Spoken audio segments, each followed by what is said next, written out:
a social media platform in crisis. I'm going to grill Brad on it. He doesn't know anything going into it. Stick around.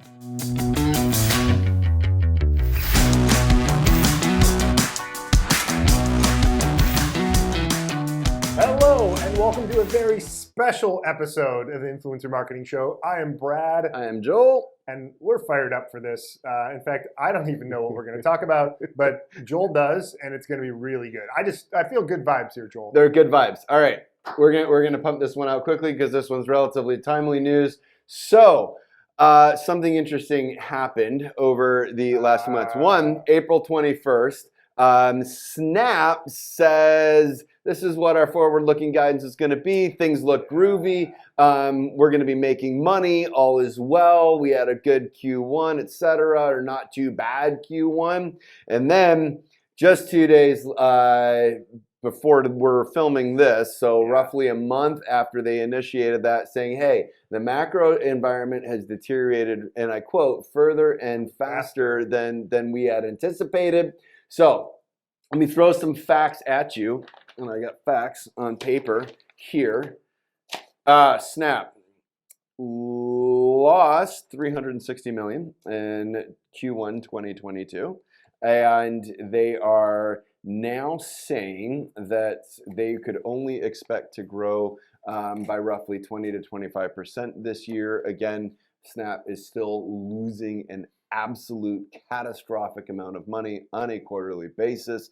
This is not financial advice. We are not financial advisors. However, I don't know where you're from, $360 million in one quarter is a lot of money. A lot of cheddar. That is a lot of money. I would be very happy with not losing $360 million. So here's what's interesting about Snap. Normally, I don't care about Snap. If you've watched us for any length of time, you know that. But when Snap announced, Meta dropped 7%, Twitter fell 4%, Pinterest down 12%, which is obviously my beloved dark horse social media platform because I love Pinterest. Future of visual search. Pinterest. It really kind of like is. The future of ice cream is Dippin' Dots. They've been saying that for 20 years, maybe, but I don't know. All right, so this is this a one-off? Is this, hey, the market's kind of jittery right now, and so there's a real self, or one is Snap, the yellow canary in the coal mine, as it were, to suggest a much softer advertising environment. So that's one. That's gonna be question one to talk about. And then question two, I'm going to throw at you, and again, Brad's had zero preparation for any of this, but what we saw with iOS 14 last year and the fallout from that, what we know is that Android is going to do something similar with their Chrome browser. It is going to become more privacy focused. And is the fall off in Snap at all, related to that? Knowing that, hey, something's coming in the advertising space. That's question two. And then question three, what, if anything, does it mean for our space, for the influencer, for the organic, the native, for the influencer paid social, etc.? What does that mean? So I knew I just threw three things at you.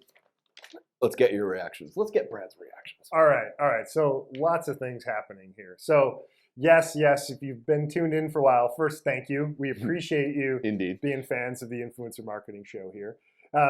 Secondly, is I have been a big believer in Snap for a long time. Joel has been a long time skeptic. So this is a little personal to me, right?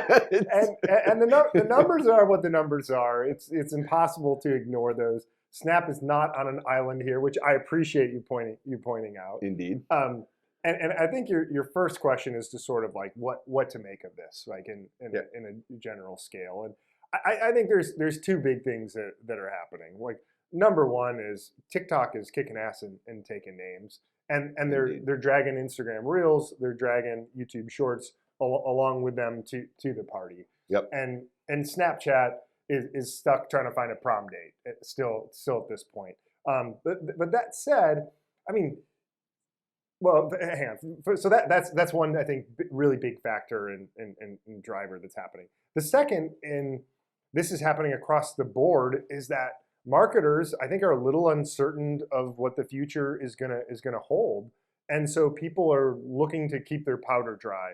Are they right now. uncertain in a macro sense because of the softness that we're seeing in the economy, high inflation, war in Ukraine, Right. et cetera, still lingering COVID Yeah. supply chain? Is it because of that, or is it they're uncertain because they don't know what the actual future efficacy of what has been very, very reliable customer acquisition channels over the last 10 Yeah. years? Yeah, I think it's both. I think it's primarily a macro play in my opinion here.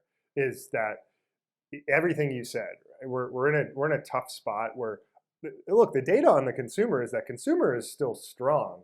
I think it's entirely possible that between when we film this and when you watch that, that will have changed. Yeah. Because what we're seeing is that there's hiring freezes that are happening at Meta, at Pinterest, at Twitter. Snap. And They haven't Snap's, frozen, but they're going to slow the pace of their hiring, which I would take that as a freeze. Layoffs at I know layoffs at Netflix. I believe at Wayfair as well. If Wayfair hasn't done layoffs, they're definitely in a bit of a hiring freeze. So lots of things happening with these big tech organizations, and I think marketers are just saying, "Hey, we don't know what's going to happen." And Q4, in my opinion, right? I haven't heard this, but sort of anecdotally, like, hey, Q4 is still going to be big for everyone from a retailer perspective and from a consumer goods perspective. So do we really want to invest money right now when things are shaky and uncertain? We really want to just hold off and kick the can in terms of our spend to see what's going to happen with the economy. Where are we with our supply chain as well, right? Like let's make sure when there's huge demand, we have goods. That's an important factor as well. So Yeah. I think there's just this massive gray. And by the way, what's the Fed going to do? Because that's going to impact, I think, what's going to be happening in terms of the ease of getting capital for different companies and brands and the innovation that's going to occur. So well, especially because so much of the advertising support for our whole space is probably more Fed sensitive than just about certainly any older more legacy industry, right? Mm-hmm. Because these are PE backed firms, they're VC backed firms, and they're going to be much more. And then they're going to be borrowing money to invest in these companies, and it's all leveraged, right? It's going to be all leveraged plays. It's a really interesting question. I think the answer is yes in the long term, but there is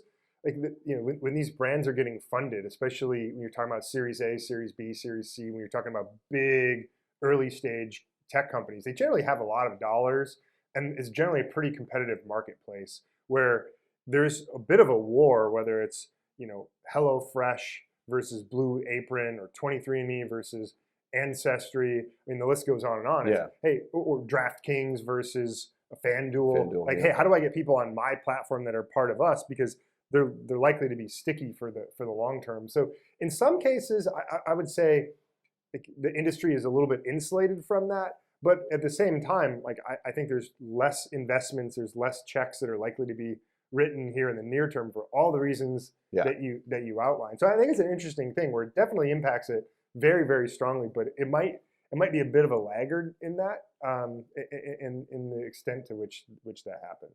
So anyways, all right. So what is it next? All right. So Snap, they're dealing with the same macro issues, and that was kind of a wake up call. Is this at all related, do you think, that to Google changing privacy and rolling out some guidance on what they're going to do with their Android version of Chrome and what it means for trackability and therefore what it means for advertisers? Look, I think, and are they related? I definitely think the transition of Google Android, having less cookie ability for yes, I'm for writing for that others. down. Yes, Coined here. You heard it first. I think that's a really big deal. Yeah. I think that's going to continue to impact efficacy. That said, I think that's behind the other factors that we talked about. We talked about a lot about the macro economy, but also, I mean, Snapchat's growing and they're doing well, but it's not quite at the same pace of TikTok and the TikTok lookalikes. And so I think it's really hard to continue to get more new people onto Snapchat. But that's true. But here's also what I think is that Snapchat user growth is uniquely disassociated from actual attractiveness of advertisers, because the use case for Snapchat, it's still the favorite of middle schoolers and high schoolers, where because of the the ephemeral nature of it. Mm-hmm. I mean, again, I have a middle schooler going into high school. That is what all of his friends are on. And your parents can't get on it, and they can't see what they're doing. That wanes, and that has a shelf life, and that doesn't extend into someone's 20s or 30s or whatever, where they're actually it's much more, I think, a much more of a real it's a connection in a different context. And so yeah, all right, my take is that Snap is an interesting product that still has yet to figure out how to monetize meaningfully. Yeah, there was a time when it was I don't know if you remember this, but there was a time when Snap was actually calling itself a picture company, or like a photograph company as well. And then you put the lens on it and have all sorts of fun with it. The Snap Specs, which I do own, for the record. The Snaptical spectacle. What are Snapticals? Yeah, Snap Spectacles. Okay. Which the only use case that I actually legitimately would advocate for with those is skiing. Because there's kind of like a little bit of a DB factor if you've got like the GoPro or something on your helmet now. I don't think it used to be the case, but I think that's the case now. You can at me for that one. But I think, like, I mean, I am saying wearing bright yellow sunglasses is not a DB impact, but it's nice because you're not filming the whole time. You need something over your eyes anyways. And when you want to record for 10 seconds before you hit something good, you just go poof. And it's great. But anyways, I digress. So I think your point is a good one. Snap's still trying to figure itself out. I think where they're making good inroads is having content on their platform. Mm-hmm. So yes, like the messaging app is still the fundamental piece of Snap. But Snapchat's Discover, I think, is good. I think more and more people are going there for short pieces of content, news, entertainment, whatever the case may be. And so there is still growth, right? I mean, 20% growth of users is not trivial. Yeah, but to be sure. But it's not where they should be relative to expectations, clearly. And they can't get the dollars from those users because they're less attractive, to your point, right? They tend to be a little bit right. They can't get the dollars, and there's nothing to incent creators to really go make it their primary platform. Right. Yeah. It isn't there. It's a huge thing from an influencer perspective, which kind of dovetails into your third question, right? Which is, what does it mean for influencer marketing as a whole? Yeah. I'm not going to answer my own question. What do you think it means? Well, look, I think Snapchat has a place in the creator economy.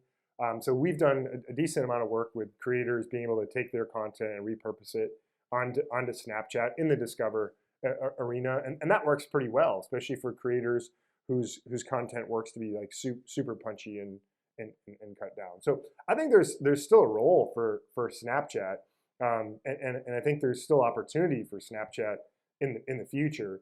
But I mean, fundamentally, Snapchat is behind where TikTok is, and it's behind where Facebook is, and it's behind where YouTube is. Yeah. So there's opportunity. There's some differentiation. It's a different market, so there's reason to believe that it could change. But right now, I mean, I think Snapchat's role for 80% of brands is pretty limited, right? It'd be more in a complementary piece. Yeah. I mean, my take on that is this doesn't really change anything, and I would say what the actual changes to Google Chrome's privacy, their Android browser, what the changes are to their privacy policy are going to matter a whole lot more. In terms of just advertisers' ability to track, ability to retarget, ability to not just retarget but target in the first place. I think that's going to be a much bigger deal, and I would say that is going to make the organic influencer piece way more valuable. So, all right, we'll wrap it there. We'll come back. There's more things to talk about the future of influencer marketing. We've got some ideas. Thanks for hanging out with us. Snap you later. We'll end there.